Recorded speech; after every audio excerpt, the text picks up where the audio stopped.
அன்னைக்கு சாயங்காலம் நம்ம ஊர் மண்டபத்திடலிலே பிரபல கம்பு வீர காளிங்கன் சிலம்பு வித்தை காட்டுவார். எல்லோரும் வாங்க. என்னது இப்பவே வா? ஆமாங்க ஐயா, இப்பவே அங்க போய் அந்த ஆளை புடிச்சு உங்களுக்கு அடியாள் ஆக்கிடுவோம். புரிஞ்சுக்கிச்சுங்கல்ல? புரிஞ்சுக்கிச்சு. சரி, நீ போய் காரை ரெடி பண்ணு, நான் பரப்புறேன். சரி. அப்பா அப்பா நானும் வரேன்ப்பா. கம்பு சண்டை பார்க்கணும்னு ரொம்ப ஆசையா இருக்கு. சரிதான் போ. படிச்ச பொண்ணு காலி பசங்களுக்கு மத்தியில கம்பு சண்டை பாக்குறதாவது. நீ பேசாம வீட்டுல இருமா, நான் வந்துடுறேன்.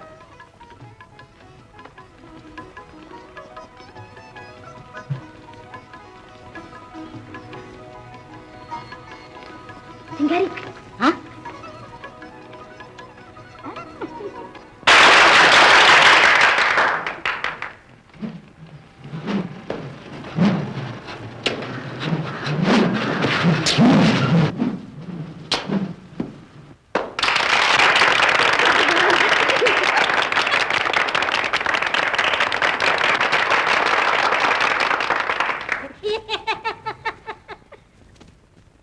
வலிப்பு வந்த மாதிரி சிரிக்கிறேன்.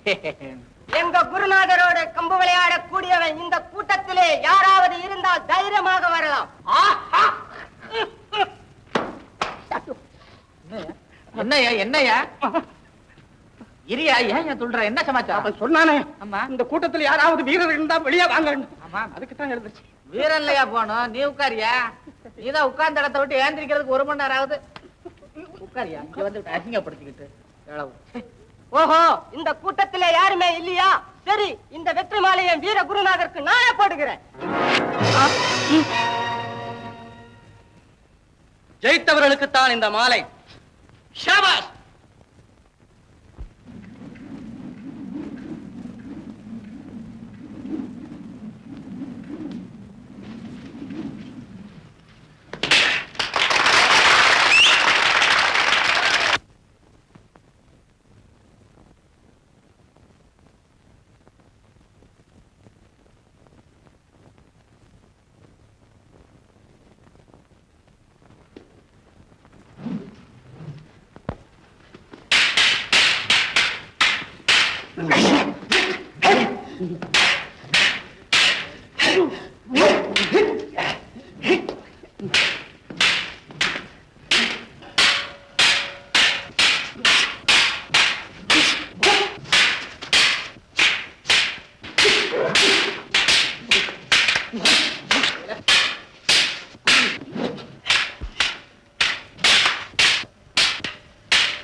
சும்மா இல்லையா, ஒரு கிறுக்கு பையன். பேசாம இறையா பாத்துக்கிட்டு. சின்ன தம்பி, நமக்கு மாடி காடு வேணும்னு கேட்டனே, இந்த பய சரியான ஆளியா எனக்கு. எனக்கும் தெரியும். இது முடியட்டும், முடிஞ்ச உடனே கையோட கூட்டு போய் சும்மாரியா இந்த கம்பு சத்தம் ஏன் பத்திரவனோட பார்க்க விட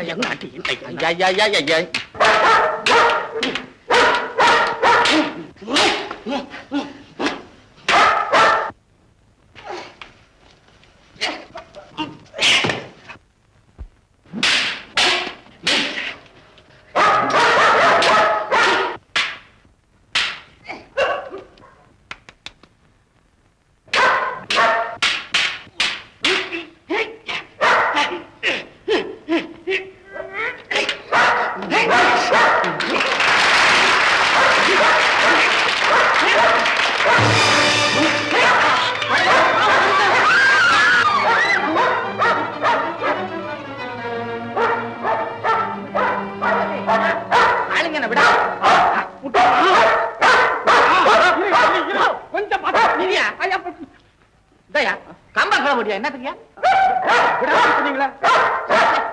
மரியாதையா போய் காருக்கு அவனை அழைச்சிட்டு வாயான்ற என்னமோ கம்ப போயாங்க சீக்கிரம் போய போறான் பெரிய வீரரு கம்ப வேற துண்டு துண்டு துண்டாவது மண்டாவது தலையில எடுத்து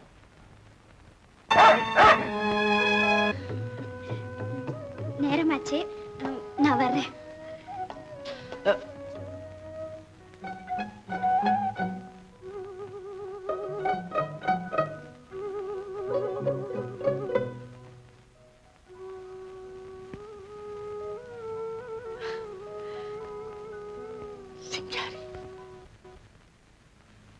என்ன காளிங்க என்ன சுத்தி சுத்தி பாத்துக்கிட்டு யோசனை பண்ற ஒண்ணு இல்லைங்க. நான் சொல்றத கேளுங்க. ஐயா சொல்ற பிரகாரம் கேட்டாச்சுன்னா கடைசி வரைக்கும் சோத்தை தின்னுட்டு இங்கே சௌக்கியமா இருக்கலாம். நான் பல ஊரு சுத்தி என் வித்தையை காட்டுறவனுக்கு எப்படிங்க ஒரு இடத்துல இருக்கிறது? வித்தையாவது மெத்தையாவது எத்தனை நாளைக்கா கம்ப சுத்தி காலத்தை கழிப்ப என்னைக்காவது உன் கம்பை உன்னையும் சேர்த்து வச்சு எவனாவது ஒருத்தன் ஒடிச்சு விட்டுருவான். நான் சொல்றத கேளுங்க. ஏன்னா கம்பை சுத்திரிய தவிர மனசுக்குள்ள அந்த திட சித்தம் இல்லையே. துணி துணி சரின்னு சொல்லு. சரிங்க. பெரியவங்க சொல்லும் போது மாட்டேன்னு சொல்ல மனசு வரல. இன்னையில இருந்து நான் உங்க ஆளுங்க. போய்யா விடு. நீங்க தான் எனக்கு முதலாளி. பயத்த விடுங்க பயத்த விடுங்க. முதலாளி என் சிஷ்ய பசங்க கூப்பிடுறாங்க. என்னன்னு போய் கேட்டு வர்றாங்க. இங்கே தான் வந்தீங்க. வித்தியை காட்டி சுதந்திரமா சுத்திக்கிட்டு இருக்கிறத விட்டுட்டு வேலைக்கு வந்துட்டீங்களே வாத்தியாரே. கொஞ்சம் கூட யோசிக்காம இப்படி செய்து விட்டீங்களே வாத்தியாரே. எல்லாத்தையும் யோசிச்சு தான் இந்த முடிவுக்கு வந்தேன். நான் இங்க வேலைக்கு வந்ததுல ஒரு பெரிய ரகசியம் இருக்கு. அதெல்லாம் சந்தர்ப்பம் வரும்போது சொல்றேன். புரிஞ்சுக்க வேண்டாம். போங்க போயிருங்க. நெல்லு மாணிக்கம் என்னப்பா தலையில கட்டுப்பட்டு இருக்கு? சினிமா கொட்டையில ஒரே கூட்டமா இருந்துச்சு பெரியப்பா. டிக்கெட் வாங்கும் போது இந்த ஜன்னல்ல மோதிக்கிட்டேன். ஜன்னல்ல மோதிக்கிட்டியோ அல்லது எந்த பேட்டையா சண்டைய போட்டியோ யாரு கண்டா? நாளைக்கு பெரியப்பா வயலுக்கு முறை தண்ணி பாயணும். காலையில எழுந்து போய் வேலையை செய். போ. முரட்டு போய புள்ள.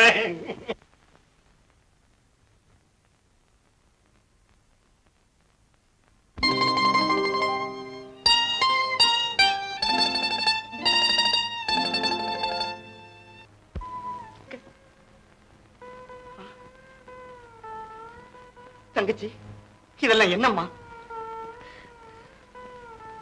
இதுக்கு ஒண்ணும் புரியலைங்க. ஏன் பேச மாட்டேங்கிறீங்க? கண்ணம்மா நீயாவது சொல்ல.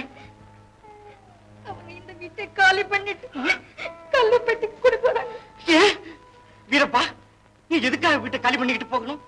அப்படி உனக்கு என்ன கஷ்டம் வந்துடுது சொல்லுப்பா. சோத்துக்கு கஷ்டப்படுறவன் சொந்த ஊரை விட்டுட்டு வெளியூருக்கு போவான். நான் அப்படி இல்ல. போனது போக மிச்ச மீதி இருக்கிற மானத்தை காப்பாத்திக்கிறதுக்காக வெளியூருக்கு போறேன். அப்படி உன் மானத்துக்கு இங்க என்ன ஆபத்து வந்துடுச்சு? நீ ஒரு மனுஷனா? ஊரையே கூட்டி வச்சுட்டு என் குடும்பத்தை அவமானப்படுத்திட்டு இப்ப என்ன ஆபத்து வந்துட்டு நான் கேக்குறேன். புரிஞ்சுக்கிட்டேன் வீரப்பா. வித்தியாசமா நினைக்காத. பஞ்சாயத்து மேடையில நியாயக்காரனா தான் நான் உட்கார்ந்திருந்தேன். நியாயக்காரன் நீ பெரிய முன்சிப்பு பாரு. திராசு முனையில திருப்பி சொல்லிட்ட. பொய் சொல்ற திருட்டு பயலுக்கு சாதகமா தீர்ப்பு சொன்னீங்களா? போடா அறிவு கட்டவனே. வீரப்பா தர்மத்துக்கு நியாயத்துக்கும் தலைகுனிஞ்ச உன் சிநேகிதனுக்கு நீ இப்படியா தண்டனை கொடுக்கிறது? எதுடா நியாயம்? எதுடா நியாயம்? நண்டு வலையில போன தண்ணியை தடுத்து உன் முறத்தண்ணியை காப்பாத்தனான என் மகன் அது நியாயம் இல்ல? இந்த பட்டத்திலே அதிகமா படிச்சவன் என் மகன். அவனை 10 பேருக்கு மத்தியில நெடுஞ்சாங்கால விட வச்சியே அதுவா நியாயம்? நெஞ்ச தொட்டு பாரு. உன் மகனா இருந்தா அப்படி உனக்கு மனசு வருமா? நீயா நியாயம் தெரிஞ்சவன்? நீயா எனக்கு சிநேகிதன்? வெக்கம் மானம் இல்லாம என்னோட பேச வந்துட்டு தம்பி. ஊரானுக்கு போடுற மாலையும் கழுத்துமா நாட்டாமக்காரங்கிற பேரால மாலை தட்டிக்கிட்டு தனியா பிசாசு மாதிரி நடமாடு. இனிமே நான் நாட்டாமக்காரன் இல்லை. நியாயத்துக்கு கட்டுப்பட்ட அந்த நியாயம் என் சிநேகிதனையே என்கிட்ட இருந்து பிரிக்கக்கூடிய பிசாசுங்கிறது எனக்கு இப்பதான் விளங்குது. அதனால அந்த பதவியை நான் விட்டுடுறேன்.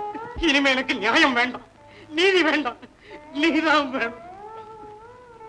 நீ ஒருத்தம் மட்டும் என் சிநேகிதனா இருந்து சிரிச்ச முகத்தோட முத்தையான்னு கூப்பிட்டா அது ஒண்ணு எனக்கு போதும்.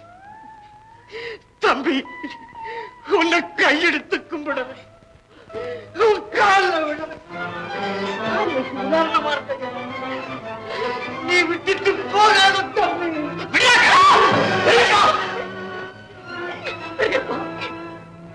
அப்பா தம்பி இருப்பா, நீங்க எங்களை அடையுங்க, உதைங்க, என்ன வேணுமானாலும் செய்யுங்க. எங்களை விட்டு பிரிஞ்சு போகாதீங்க. சிவகாமி இல்லைன்னு நான் செத்து போயிடுவேன். ஓனாடி பாக்குறதுக்கு நாலு நாளு அளவுக்கு பாரு. அவங்க போய் அடிச்சுக்கோ.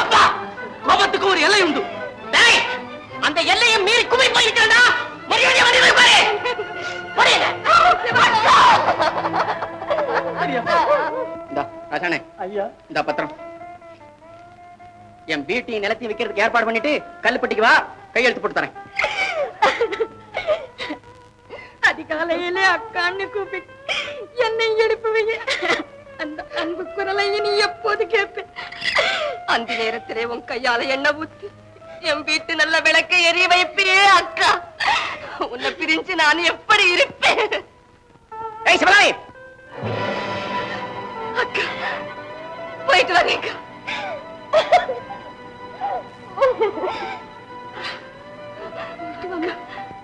போயிட்டு வா அக்கா. ராமு வாடா.